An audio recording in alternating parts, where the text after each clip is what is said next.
Welcome to the Common Sense Defense Podcast. Common Sense Defense is a podcast for the common, everyday person that wants to understand defense policy and issues that impact national security.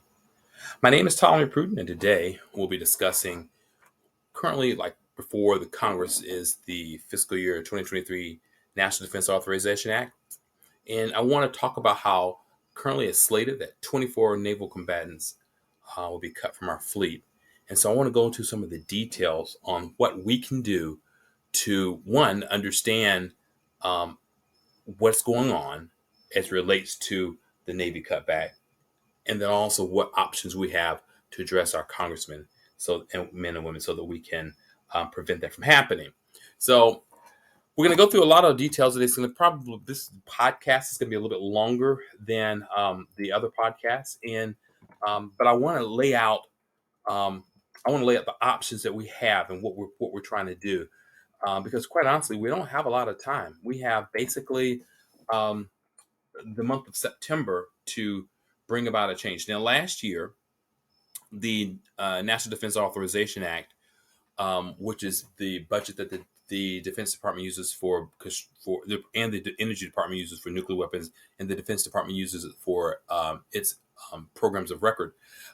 So last year, even though the fiscal year was up on October the 1st, last year that dragged out into October, November, December, and I think it was signed somewhere in December. So that may happen again this year, but I know the action that we have to take to get our congressmen and women um, on board is going to be. We have basically technically just a month, the month of September. So I want to equip you with the information that you're going to need to do that. Now, this is very dear to me because the Navy's success is dear to me. And I think every American who understands the importance of having a strong Navy will understand that you have to have your sea line of communications up and going. You have to have protected capability to get your goods and services to market, things back to your country. Then you have to you have to be able to provide a deterrent to foreign aggressors for as it relates to your friends and allies globally who depend on you, even though they have their own navies and air forces. They also depend on us with strategic capability, strategically rather, to help defend them according to the defense agreements that we have with them for our allies, our friends that we don't have formal defense alliances with. We still can encourage and protect them, and encourage adversaries not to attack them, consequently maintaining peace. So having a strong Navy is for a nation that exports and imports as much as we do, and for a nation that protects and defends its friends and allies globally. Having a strong Navy is critical. And to be able to project power, to be able to project maritime and aircraft power globally, whether you're using aircraft carriers or whether you're using destroyers or cruisers or an amphibious readiness group, that takes time, it takes money, it takes capability. And whenever you diminish the overall capability that your Navy has, you can't just pop up and have a ship to replace that in a week or two, or even a year or two. It takes 3-4 years from the first cut of steel to actually having a ship that works and ready to roll. And it takes 4 years at least to do that. So whenever you cut back a ship, remember it has to have a replacement in place. If you plan to keep and of same equal capability, it has to have that ability to be able to be in position when you decommission that ship. Now, the Navy wants to decommission 24 ships, as we stated in our last podcast. I'm not going to go back through the details because we discussed it in the last podcast. But those 24 ships that they are planning to decommission, there are not any ships that are going to be replacing them for quite some time. And so the argument, oh, we'll have peace, we'll be able to make do, we'll be able to keep our global presence up. No, we're not. In fact, I was just reading a report. I think it was from Naval News earlier this week and it was talking about how one of the admirals was saying that they're trying to work through the workups for the newest destroyer so that they don't have to go through all the checks and balances, so they can kind of go through that process of ramping it up, putting out to sea, and do all that work simultaneously. So to cut down the operational time for where it becomes operational from the 3 years down to maybe 2 years. And so they're already starting to think about that because they know that they're going to be cutting those ships back, and so there's going to be the ability to have the footprint is going to be not going to be there. So our global naval footprint is going to be smaller, and so they're trying to do different capacities to make up for that. Even thinking now, and it shouldn't have to be that way.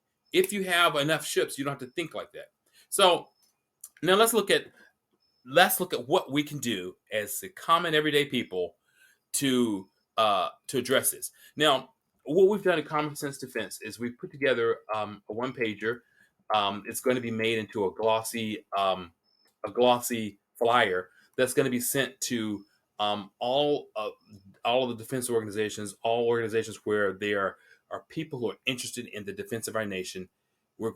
Our goal is to reach out to as many people in the next month as possible from one side of the country to the other. Anyone who's interested in having a strong national global naval presence, this document or this one pager is going to be for you. And it's something that you're going to want to get. You're going to want to read it, and you're going to want to go through the nuts and bolts and send a letter to your congressman so that they can understand that you want them to keep our ships in place and not to decommission the ships. So the campaign that Common Sense Defense is putting forth is called "Build Our Navy." The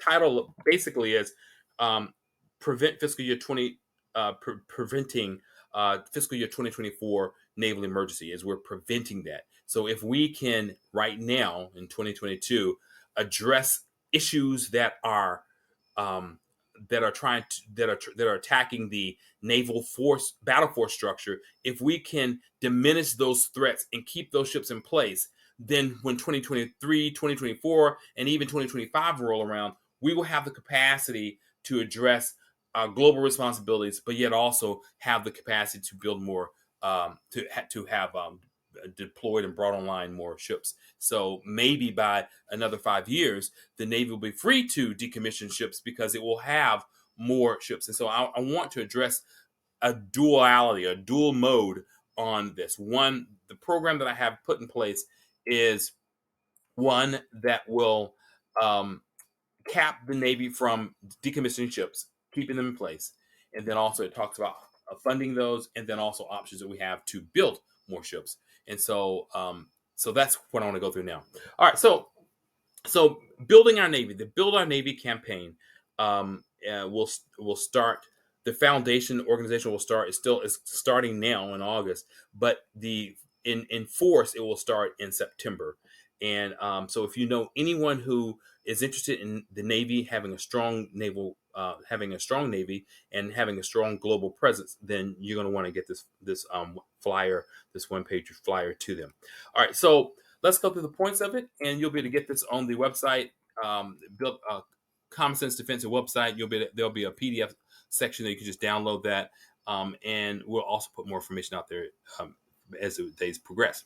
All right, so the first thing we want to do is we want to ask Congress to build our Navy with this 5-year, 5-point naval building plan. All right, number 5, I want to place a 5-year freeze on decommissioning ships.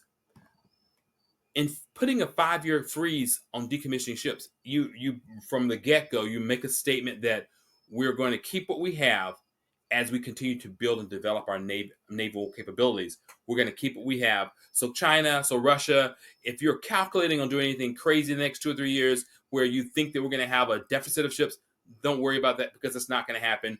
We have plans to keep what we have. So that's the fifth. That's number 5 of the 5-point plan. 4, we want to appropriate an additional $4 billion per year to the ship conversion Navy budget, SCN, for sustainment and infrastructure improvement. So currently, yes, we have a 20-year plan right now that is, I think it's $20 billion over 20 years, and so it's precipitous, meaning it's going through all of our four Navy public yards and putting in new dry docks, putting in new equipment, bringing them up to speed technologically, and so that plan, the PSYOP, um, is in the process of being developed right now, and that's a good thing. But I'm proposing to give those guys a little bit more money so that they can speed certain components faster. Um, but the $4 billion per year, the great preponderance of that money will be for maintaining those ships that they're decommissioning, maintaining them and fixing them up and refurbishing them so that they can go back out and continue doing their work, life extensions, what have you. And so $4 billion. So here's an example. As a example, um, Admiral Gilday, the Navy chief, said that for the next 3 years, just to be able to keep the Ticonderoga classes going, it's going to cost $3.7 billion. So if you're going to spend 3.7 billion, if so, you can say, so if you had $3.7 billion, would you keep the Ticos or Ticonderogas in place? So let's take that argument. I think really what he was trying to say is that we don't want to waste that money, so let's cancel the ships. But I'm going to take the other side of that argument, saying if you had $3.7 billion and if you were made to keep the ships, then that $3.7 will keep those ships operational. Those five to seven or 5 to 8 ships that they're talking about. So, with a current infusion of cash annually of $4 billion per year, then you should be able to keep the Ticonderoga class up and going. You should be able to keep the submarines that need to be the Los Angeles class submarines, because we're retiring 2 and 3 per year. Keep those going, and then also you should be able to keep the amphibious ships and the other different ships that they're trying to decommission. We can keep those in place or keep those funded. And anything you're planning to cancel next year, you don't have to worry about canceling those. Because that, with the Senate and Congress working together the Senate and House of Representatives working together to cap the decommissioning, then you can keep those numbers in place, and then you continue to grow your bottom line in addition to that. So all of a sudden, you're looking at 5 years from now with just $4 billion per year. I mean, we're looking at a defense budget of $730 billion.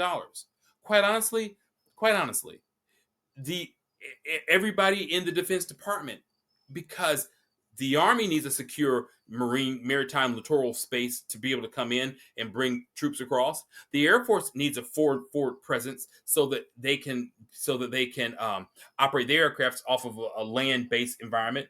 The Marines surely need a strong Navy, so it's to everybody's benefit to have a strong Navy and a Navy capable of projecting power, so they can come in and exploit whatever bubbles the Navy creates and do their job.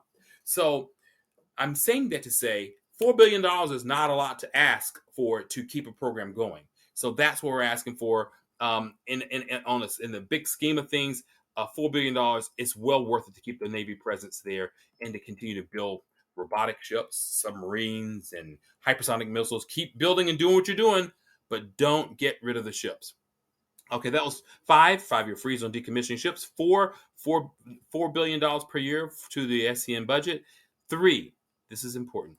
Build 3 DDG Arleigh Burke Block 3s per year. Currently, we're building 2, and I believe the Senate is appropriating money for one more, based off of if the House agrees on that. If the House agrees on that in conference, then this will be the year where they build 3 um, uh, 3 Arleigh Burke class destroyers. I am proposing that is a norm, that for the next 5 years we build 3 Arleigh Burke's Flight 3s every year, 3, 3, 3, 3. And so that will keep our numbers going. The next generation of destroyers, the next generation of large surface vessel, is not going to come online to somewhere mid 30s, 2030s. So bottom line, the Arleigh Burks is what we have. That's it. So we need to build that and keep that going, and then go forward from there. So three is to build 3 Arleigh Burks per year.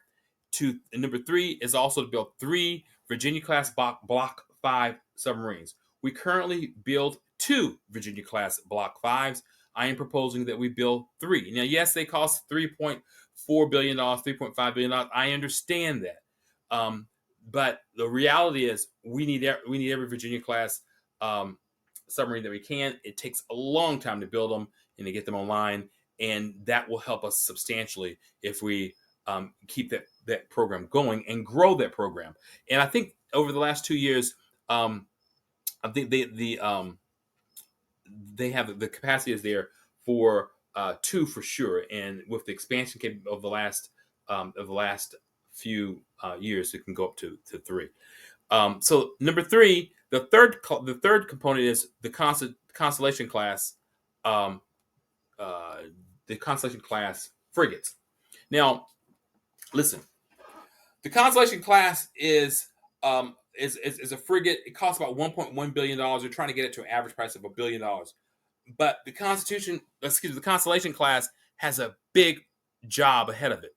Not only does it have to come out and launch and be a successful class, but it also has to replace the failed or the ineffective LCS class. More precisely, the LCS Freedom class, which is lightly armed, has multiple problems with its drive and all the different types of issues with it. And so they're looking at, the Constellation class is going to have to not only replace that capability, but also has to replace do its own job. So I am proposing that we build 1 additional Constellation class frigate on top of the 2 that the Congress has already appropriated for. So 3, 3, and 3. 3 Arleigh Burks, 3 Virginia class, and 3 Constellation classes per year, starting in fiscal year 2023. The purchases can be a block purchase, which really is needed, and then you can pay those down annually. And number 2, we're going to build 2 EPFs. The EPF-1 Spearhead class fast transports for support of distributed forces and a dedicated HIMARS launcher for long range precision fires. So let me talk through that. So currently, I think we have 16 expeditionary fast transport ships. The 2 that was just requested that we have in this current budget is for 2 hospital ships, and there is plenty of capability from Austell out of Austell, USA, to build more EPFs. And so those ships, I think, are $300 million. And so I'm proposing to build 2 additional ones. So the same way that we're building 2 hospital EPFs, I want to build 2 additional ones every year for the next 5 years. Okay, why? Well, first of all, they can be automated. They can be robotic, which I don't want them to be robotic operating in the Indo-Pacific. But what we're looking for is the ability, they carry 600 tons, is the ability for the EPFs to support distributed lethality operations in the Indo-Pacific. More precisely, if we have 2 that were built per year, then that will keep Austell going, because Austell is just finishing up on the Independence class LCS, Littoral Combat Ship. So that they need more to produce anyway. So if we were to present them 2 ships to build per year for the next 5 years, that will help our industry there. But more precisely or more succinctly, it allows us to be able to have a presence in the Indo-Pacific for a platform that can have the HIMARS launcher on it. You just tie it down to the deck with chains, and you launch a long-range precision fire missile out of it. That's a no-brainer. In fact, Congress 3 or 4 years ago, they asked the Navy, look, can't you put surface-to-surface missiles on some of your amphibious ships or your auxiliaries? Why can't you do that? Can't you do that? And so Congress was on point. Congress, in fact, was right.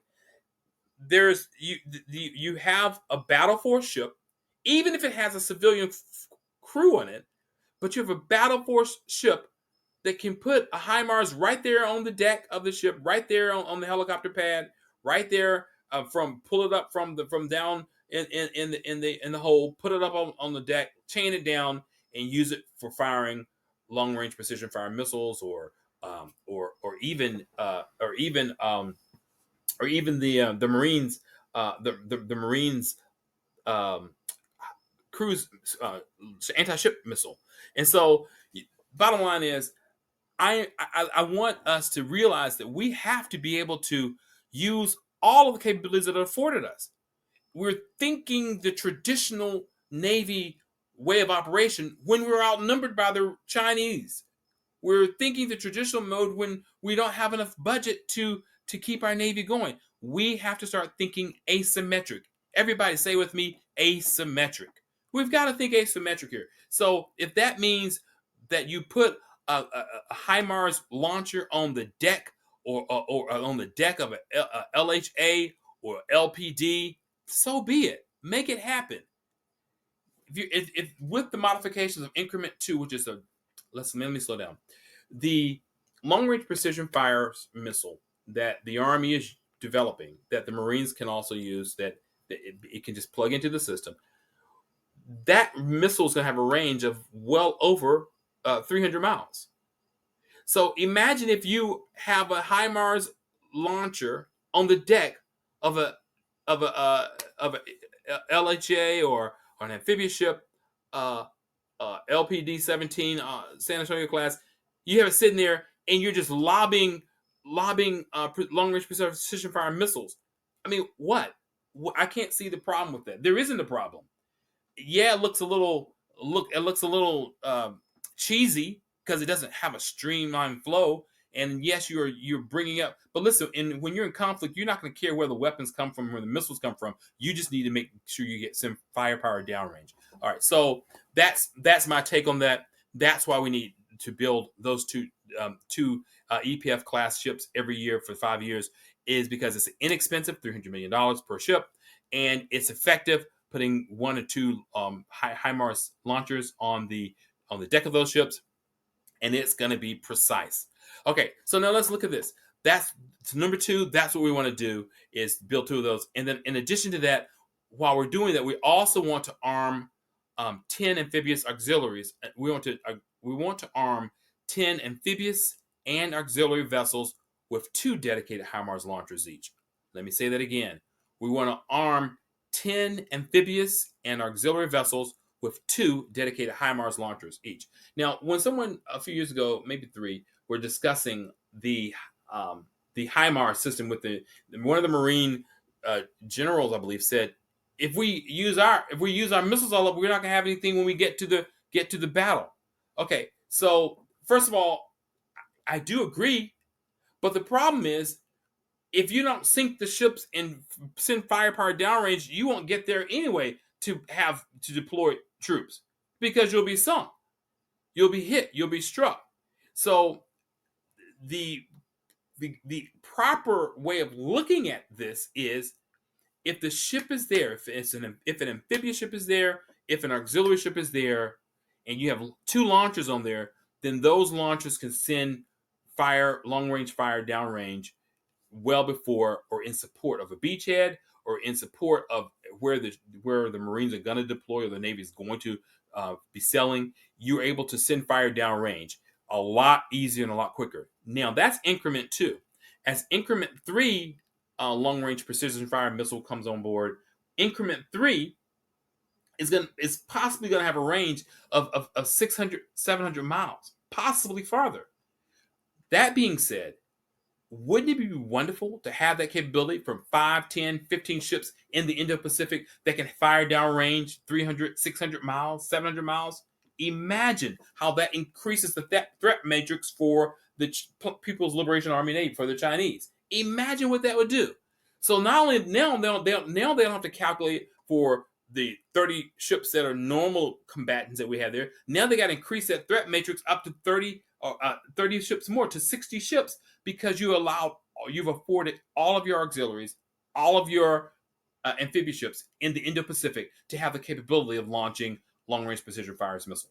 I mean, that is a no-brainer. That's what Congress really was thinking about when they were 3 or 4 years ago when they were asking the Navy to study that proposal. So the number two is to make that happen. Now let me talk about the price real quick. You're looking at, I think, $11 million, $7 million, $12 million for the HIMARS launchers. That's why I'm saying you're spending $25 million per ship. So it's about $250 million per ship. So it's per year. So you're looking at $250 million to equip 2 launchers and munitions to those ships. They go down there in a hold. You bring them up to the top. You anchor them, or you anchor them to the deck, and you fire your missiles, or you prepare or have the availability to fire the missiles. That, to me, is deterrence. That, to me, is lethality, the best of lethality. If you don't have an amphibious ship that has no striker capability, and that opportunity is presented, that's just negligence. That's just, that's an oversight. No. Make it possible. Make it possible. Make it possible. Make it possible. All right, number one.